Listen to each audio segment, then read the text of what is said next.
Hi everyone, welcome back to my channel, or if you are new here for the first time, then hello, welcome.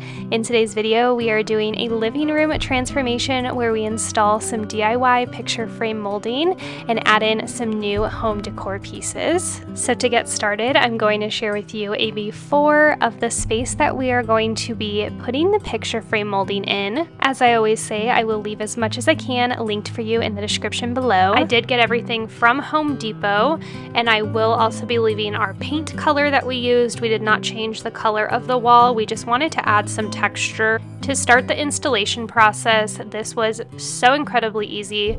My husband did all of the math for this. I'm so thankful that he is so good at this. He drew out a picture of our space, figured out the exact measurements that we wanted, which made it really simple when we went to go install everything.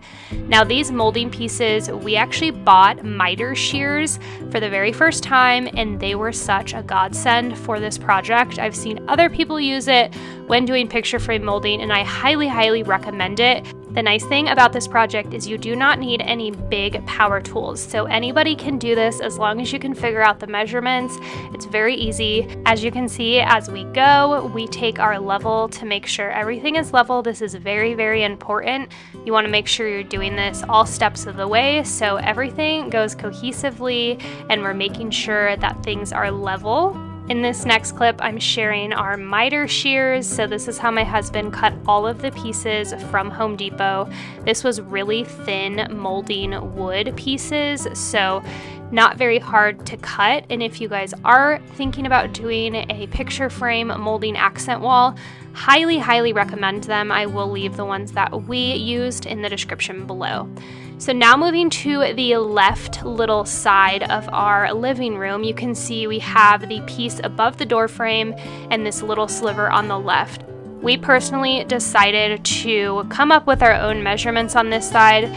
For the wall that my husband's working on right now, the larger one, we did space them apart a little bit further than that really skinny wall, but we just liked how it looked aesthetically, so it is totally up to you. You can do any design that you want, and that's why I love DIY projects. You don't have to follow someone else's DIY to a T. You can do whatever fits you in your style for your home. You guys have heard me talk about this wall if you've followed me for a while. I have never been super happy with it. It is such a large space and I never knew what to do with it, so this was the perfect solution. It really added that visual interest that I was looking for. I got my arched cabinet over a year ago and it was my dream furniture piece, still is to this day, and I highly recommend it. I did get it from Magnolia, will be linked below as well, but I still didn't feel happy with the space when we got in the arched cabinet. I still felt like there was so much blank wall and it was really lacking that visual interest. So very happy with how the outcome of this wall turned out, and I can't wait to hear what you think of it in the comments below. Now to finish out the installation of all of the molding pieces, my husband's just going to go to the right of the fireplace. This is another kind of skinny area, hard to get in here, but we figured it out and went with what we thought would look aesthetically pleasing, like I mentioned for the other smaller section that my husband is working on right now. So we are going to fill all of the nail holes with some wood filler. This is another really important part. It sucks, I'm not gonna lie. Thankfully, my husband does this most of the time, but it makes all of the difference so you don't see those little nail holes when you paint over it. Then he's going to take some caulk. This is really going to make everything look seamless, like it was built in and has been here forever. This is another really important step that we never miss. And as you can see, he's kind of filling in the corners as well where the seams meet with the two molding pieces. My little niece and nephew helped us paint this wall. We used our same wall color that is throughout our whole entire home. This is Alabaster by Sherwin. This is in the sheen eggshell. This is what we have, again, all around our home. I get so many compliments. I personally think it is one of the most perfect white colors. It's not too warm toned or too cool toned. It's right in the middle, and it really complements everything we have done in our home really nicely. Once the painting is done, I'm going to style my arched cabinet. Now, I have shown this a couple times. I'm not adding a ton of new items in here, but the new items that I am adding, I'm going to share with you here on the screen. I'll try to link as much as I can for you in the description below. A lot of these pieces I have picked up from HomeGoods, so some of them I cannot link. I'm going to show you guys a full reveal at the very end so you guys can really see how this space looks.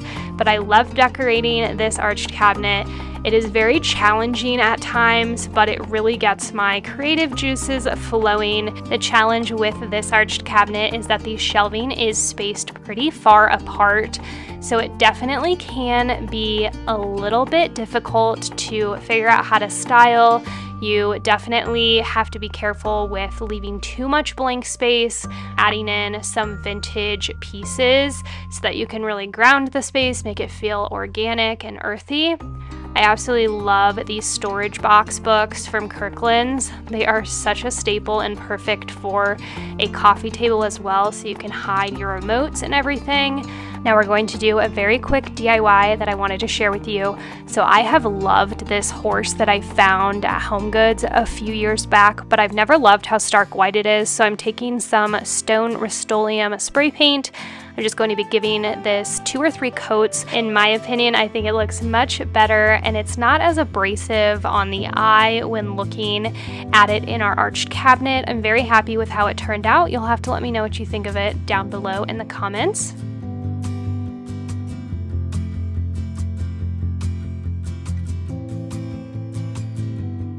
Adding in some coffee table books with my bookends that I got from Target years ago on major sale. Once that is done, that is going to complete the styling of our arched cabinet. Now I'm going to switch out some of our pillows on our accent chairs. Our accent chairs are from Denver Modern. Could not be happier with them. They are very, very expensive, so I just would like to preface that. I will link them below, but just know they are very pricey. I do think they are worth the money, but definitely an investment piece. There is a lot of dupes, so I will also leave those below as well. To finish off this little seating area, I wanted to add in a little table, and I found this one at Target. It was on sale for $30 around the Target Circle sale. I got it a couple weeks ago, and I could not be more in love. I'm going to then put a candle I got from HomeGoods on top of it to finish out the look. Now, I have shared this over on my Instagram, but I wanted to share it here with you because it's one of my favorite parts of our home. Now, we had a blank wall over here, and instead of having a basket, I decided to do a little hanging wall for our blankets. Now, if you've never seen the tape trick to hanging pictures or anything in general on a wall, definitely look it up. It's so easy, so useful, and it's one of my favorite ways to hang things now. Now, I personally found ours that I'm going to be using for hanging blankets at Target in the dollar spot section a few years ago, but there are so many similar ones on Amazon that I will leave linked for you in the description below. I did end up staining it with Early American to match our fireplace mantle. Once I have it hung up, I'm just hanging 2 of my favorite throw blankets that, and if I'm being honest, we never actually use for blankets, but I just really like the way that they look.